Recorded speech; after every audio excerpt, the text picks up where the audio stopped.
சீரியலில் இன்றைக்கி என்ன நடந்துச்சு அப்படின்னு சொல்லிட்டு பார்த்தீங்கன்னா, இந்த நர்மதா வந்து கொஞ்சம் கொஞ்சமாக நல்லவளாக மாறிட்டு வந்துட்டுருக்கா. எதனால் அப்படின்னு சொல்லிட்டு பார்த்தீங்கன்னா, மல்லியும் விஜயும் அவ்வளோ அன்பாக இருக்கிறத பார்த்து இந்த குடும்பத்தை ஏன் நம்ம பிரிக்கணும், மேட் ஃபார் ஈச் அதர்னு ஹஸ்பண்ட் அண்ட் ஒய்ஃபை தான் சொல்லுவாங்க. ஆனால் இது made for each other family.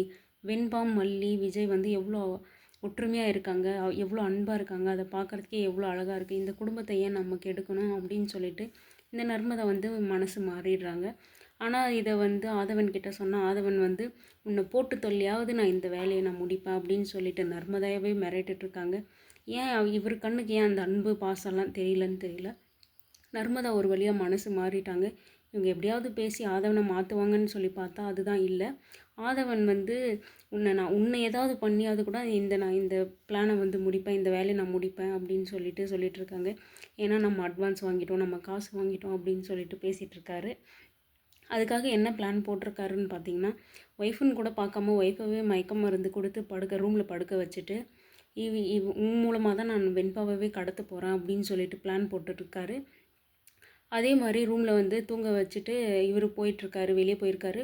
மல்லியும் விஜயும் கேட்டுட்ருக்காங்க, வெண்பாவும் சேர்ந்து கேட்டுட்ருக்காங்க. என்ன அப்படின்னு சொல்லி பார்த்தீங்கன்னா, நர்மதா எங்கே போயிட்டாங்க அப்படின்னு சொல்லிட்டு. அதுக்கு ஆதவன் வந்து சொல்லிகிட்ருக்காரு, அவள் தூங்கிட்டுருக்கா, டயர்டாக தூங்கிட்டுருக்கா அப்படின்னு சொல்லவும், மல்லி வந்து கண்மூடித்தனமாக அதை நம்பிட்டு, வெண்பா நீ போய் கூட்டிகிட்டு வா, நர்மதா ஆண்டியை கூட்டிகிட்டு வா அப்படின்னு சொல்லிட்டு அனுப்பி வைக்கிறாங்க.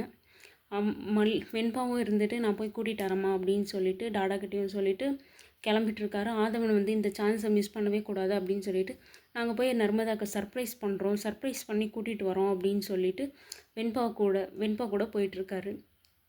இவங்க பிளான் தெரியாமல் மல்லியும் விஜயும் வந்து வெண்பாவை ஆதவன் கூட அனுப்பிச்சி வச்சுருக்காங்க, ஆதவன் பற்றி தெரியாமல். ஆதவனும் மல்லியை வெண்பாவை உள்ளே கூட்டிகிட்டு போயிட்டு இங்கே தூங்கிட்டு இருக்காங்க பாரு அப்படின்னு சொல்லிட்டு அவங்களுக்கு தெரியாத நேரத்தில் வெண்பா மூஞ்சில் வந்து ஸ்ப்ரே அடிச்சிடுறாங்க. அது என்ன ஸ்ப்ரே அப்படின்னு சொல்லிட்டு பார்த்தீங்கன்னா, மயக்கமாகிற ஸ்ப்ரே. மயக்கமாகி கீழே விழுந்துட்டால் தூக்கிட்டு போக ஈஸியாக இருக்குன்ற இந்த பிளானை வந்து போட்டிருக்காங்க. அதே மாதிரி வந்து வெண்பாவை வந்து தூக்கிட்ட அப்புறம் இப்போ விஜய்க்கு தெரிய வருமா, இல்லை விஜய் என்ன பண்ண போகிறாங்க அப்படின்னு சொல்லிட்டு நெக்ஸ்ட் வீடியோவில் பார்க்கலாம்.